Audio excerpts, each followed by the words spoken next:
पुंडलिका वरदे हार विठ्ठल श्री ज्ञानदेव तुकाराम पंढरीनाथ भगवान की जय. ज्ञानेश्वरीचा दुसरा अध्याय हा सांख्ययोग म्हणून ओळखला जातो. यात अर्जुनाच्या मोहाचे निरसन करत भगवान श्रीकृष्णांनी आत्म्याचे अमरत्व, कर्मयोग आणि स्थितप्रज्ञाची लक्षणे समजावून सांगितली आहेत. अर्जुनाचे दुःख आणि श्रीकृष्णाचा उपदेश. त्याच्या रणांगणावर आपल्याच गुरुजनांना आणि नातेवाईकांना भीष्म द्रोण मारून राज्य मिळवायचे या विचाराने अर्जुन अत्यंत दुःखी झाला.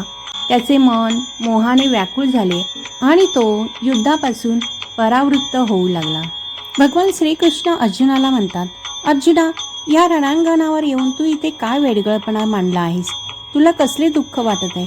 तिन्ही लोकांमध्ये तुझी श्रेष्ठ वीरवृत्ती धुमधुमत आहे. तुझे नुसते नाव घेतले की अपयश पडून जाऊन दिशांची पैल गाठतात. तुझ्या योग्यतेचा योद्धा या त्रिजगतात नाही असा शूरवीर असलेला तू इथे आज रणभूमीवर कसले रडगाणे सुरू केले आहेस?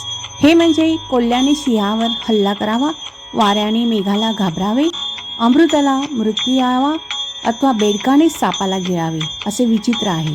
अर्जुना, तू शूर वृत्तीचे ठिकाण आहे. क्षत्रियांचा राजा आहेस. तुझ्या पराक्रमाचा दबदबा तिन्ही लोकात आहे. तू युद्धात शंकराला जिंकलीस, निवात कवचाचा मागसूस नाहीसा केला. तू गंधर्वावरही पराक्रम गाजवलास. तुझ्या मनाने पाहिले असता हे त्रैलोक्यही लहानच तुच्छ आहे असे वाटते. पार्थ, तुझा असा पराक्रम चांगला आहे, पण तोच तू यावेळी आपला वीरपणा टाकून खाली मान घालून रडत आहेस. विचार कर, तू प्रत्यक्ष अर्जुन आणि करुणेने तुला दिन करून सोडावे. सांग बरे, अंधकार सूर्याला कधी ग्रासेल काय? अथवा वारा कधी मेघाला घाबरेल काय? किंवा अमृताला मरण आहे का? अरे विचार कर, लाकूडच अग्नीला गिळून टाकील का? किंवा मिठाने पाणी विरघळेल का? दुसऱ्याच्या संसर्गाने काळकूट मरेल का? सांग बरे, किंवा बेडूक महासर्पाला गिळेल का? म्हणून अर्जुना, अजून तरी या अनुचित गोष्टींकडे तू लक्ष देऊ नकोस. तू लवकर आपल्या मनाला खंबीर करून सावध हो. हा मूर्खपणा सोडून दे. उठ, धनुष्यबाण पुन्हा हाती घे. युद्धाच्या वेळी ही करुणा काय कामाची? श्रीकृष्ण अर्जुनाला समजावून सांगतात की शरीर नाशवंत आहे, पण आत्मा अमर आणि शाश्वत आहे. जसे आपण जुने वस्त्र टाकून नवीन वस्त्र धारण करतो, त्याचप्रमाणे आत्मा एक शरीर सोडून नवीन देह धारण करतो. कर्मयोग.